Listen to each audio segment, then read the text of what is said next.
So today, first of all, we will finish some of the questions that I said we will be discussing.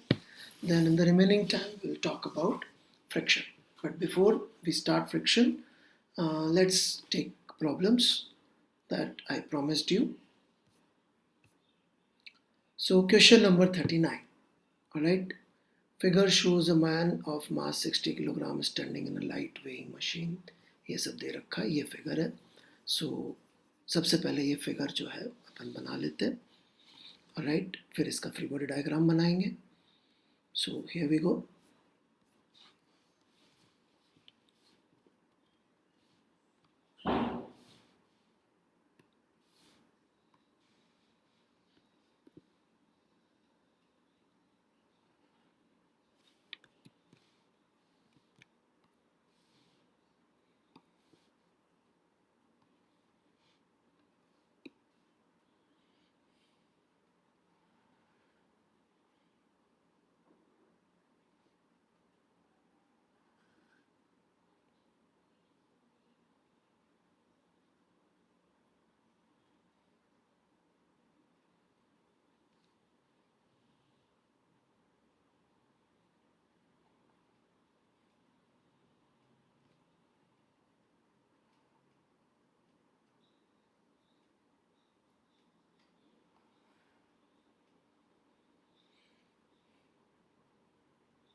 ये पूरा का पूरा including weighing machine, ध्यान से सुनिएगा, इसका मास है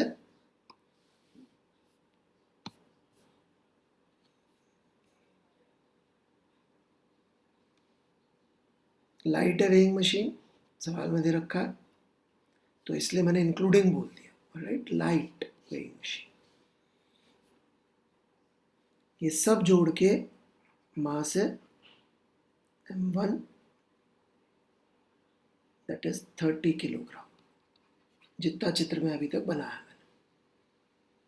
ठीक है, अब ये बंदा है, ये रस्सी आ रही, ये पहले बंदा बना लेते हैं. Okay,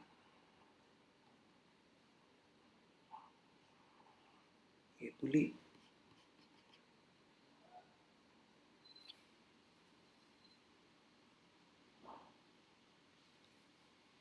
so this is what we have. ये बंदा है 60 kilogram.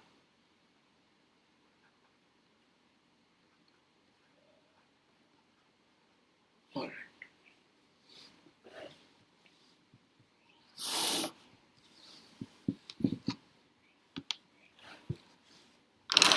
So this is what we have. अब सबसे पहले क्या पूछा जा रहा है कि if the man manages to keep the box at rest, ठीक है, बॉक्स में खड़ा हुआ है वो, राइट, और बॉक्स को रेस्ट पे रखा हुआ है. नाउ खुद भी बॉक्स में खड़ा है, बॉक्स भी रेस्ट पे है. ठीक है, इससे आप कंक्लूजन ड्रॉ कर सकते हैं कि acceleration of 1 and acceleration of 2, क्योंकि बॉक्स में ही हमेशा इक्वली होंगे. राइट, स्टैंडिंग कहीं लिखा होगा, स्टैंडिंग, तो इसका मतलब A1 is equal to A2 होगा ही सही. राइट, इससे आया A1 is equal to A2. और एट रेस्ट से आया, राइट, इसको अपन A लिख देते हैं, और एट रेस्ट से आया A must be equal to 0. तो पूछ रहा है what is the weight shown by the machine. अब ये weight shown by the machine, तो आपको याद होना चाहिए वेइंग मशीन जो होगी वो mg नापती है क्या? नहीं. क्या नापती है? Weighing machine normal contact force नापती है. So remember this. Why it is very important to remember this? क्योंकि मैं चाहूँ तो इस पूरे को एक सिस्टम लेके एफबीडी बना दूंगा, लेकिन उसमें ये normal contact force between man and machine वो गायब हो जाएगा। यदि क्योंकि इनका एक्सेलरेशन सेम है m1 m2 का, अपन ने अभी भी एस्टेब्लिश किया था कि a1 is equal to a2 is equal to a, तो इनका जब एक्सेलरेशन सेम है तो इनको एक बॉडी की तरह ट्रीट कर सकते हैं, बट जैसे ही मैंने इनको एक बॉडी किया तो इनके बीच का जो नॉर्मल है वो गायब हो जाएगा इक्वेशन से। हेंस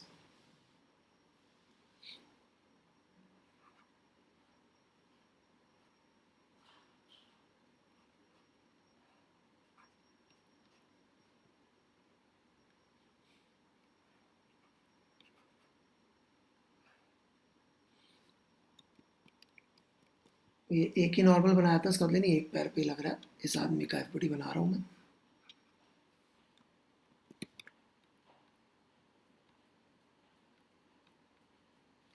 अलग कलर से बनाया था ताकि एफबीडी थोड़ा क्लियर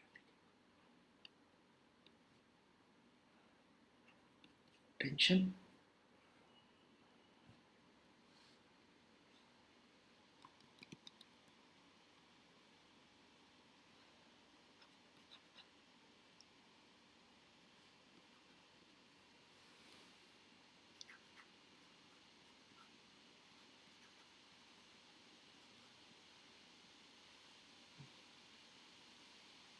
और जैसा फर्स्ट क्वेश्चन में दिया हुआ मैंने आपको समझाया था, सब कुछ रेस्ट पे है, so is equal to m2 into 0, और सिर्फ बॉक्स का एफबीडी बनाया अपन।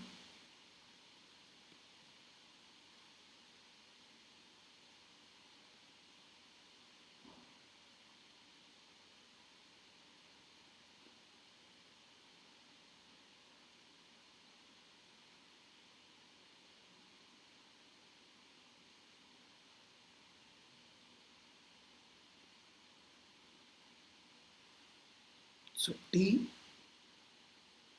minus n minus m1g is equal to m1 into 0।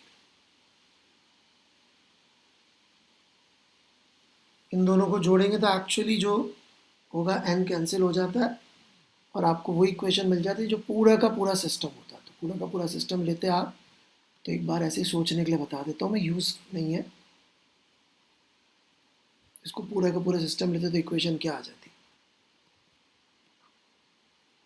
2t minus m1 plus m2g is equal to m1 plus m2 into e। लेकिन useful नहीं है। क्यों useful नहीं है ये? क्योंकि n निकालना है। पूछा क्या है, वेइंग मशीन ने क्या शो किया, what is the weight show, and this is normal contact force, right. इसलिए ये निकल तो आ रही बट काम की नहीं, क्योंकि n गायब हो जाएगा।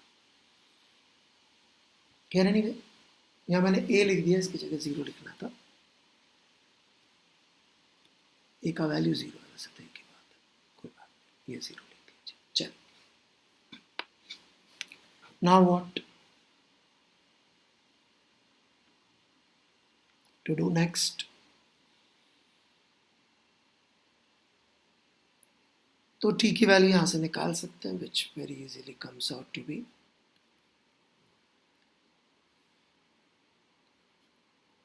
450 न्यूटन। सॉल्व कर लीजिए इसको या इसको, जैसे भी चाहे, that's okay.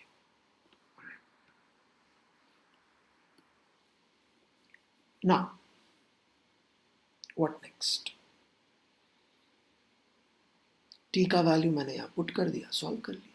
So normal plus 450 हो जाएगा, minus m2g which is 600 is equals to 0। So normal के लिए सॉल्व कर दिया, so it comes out to be 150 newton. अब लेकिन यदि आप किताब देखेंगे तो आप बोलेंगे सर ये तो आंसर ही नहीं मिल रहा। उप्स, अगला पेज था, राइट। किताब में जो आंसर है, क्वेश्चन नंबर 39, 15 किलोग्राम दे रखा है। अब ये कैसे दे दिया भाई? क्योंकि वेइंग मशीन नापती न्यूटन में परंतु दिखाती किलोग्राम में. So answer would be weighing machine क्या रीडिंग दे रही होगी इसके इक्विवेलेंट की, दैट इज 15 किलोग्राम. आपने कभी वेइंग मशीन यूज करी हो, यदि आपका वजन दिखा रही 60 किलो तो उसके ऊपर 600 न्यूटन फोर्स लगा होगा. So this is part 1. Alright, let's proceed further.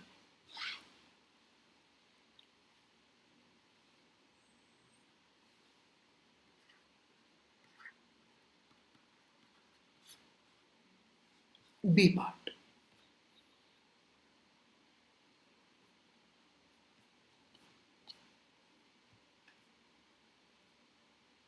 Okay. B part में क्या पूछ रहा है? What force should he exert on the rope? Now, when they say what force should he exert on the rope, तो रोप पे force कौन सा exert कर रहा है? टेंशन. बिल्कुल क्लियर दिख रहा है, tension. To get his correct weight on the machine.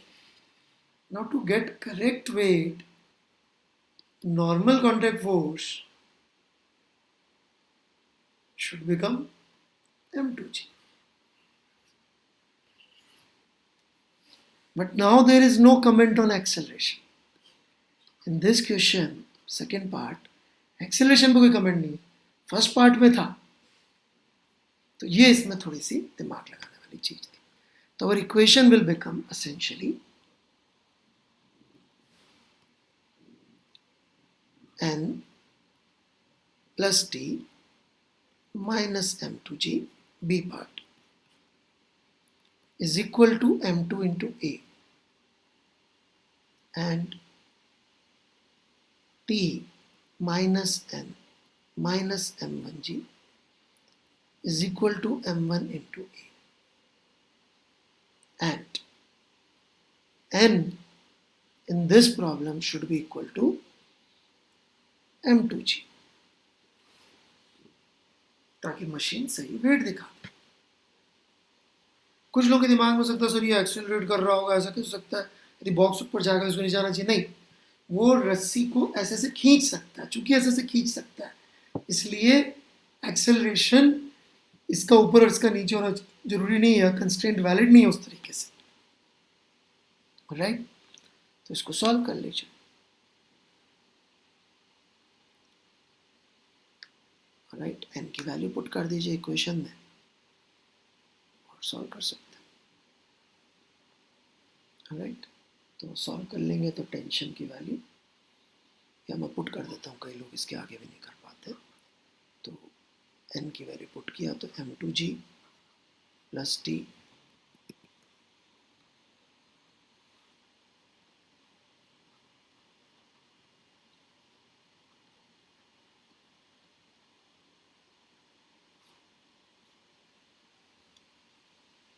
ये हो गया टी का वैल्यू m2a. राइट, और n का वैल्यू अपन को पता है इसे, तो a का वैल्यू तो सब्स्टिट्यूट कर देते हैं.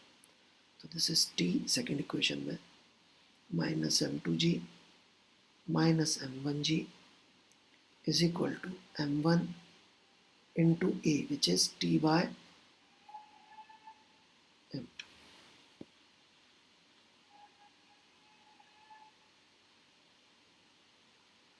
So solve कर लीजिए इसको. So this is a nice question. थोड़ा concepts को ये challenge कर देता है. Alright.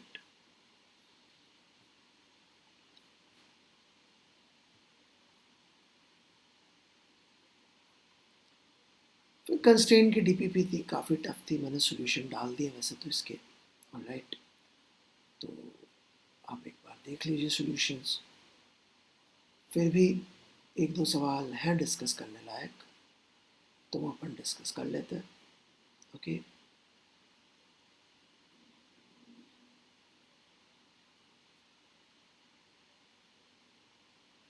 तो लेट्स सी. जैसे डीपीपी नंबर 1, इस डीपीपी का अपन, मैं सारे सवालों के बारे में थोड़ा थोड़ा आपको बताता जाऊंगा ताकि कंस्ट्रेंट में कोई तकलीफ हो तो दूर हो जाए. फिर आप लिख दीजिएगा तो और अच्छी तरह से हम लोग ले लेंगे. ठीक है.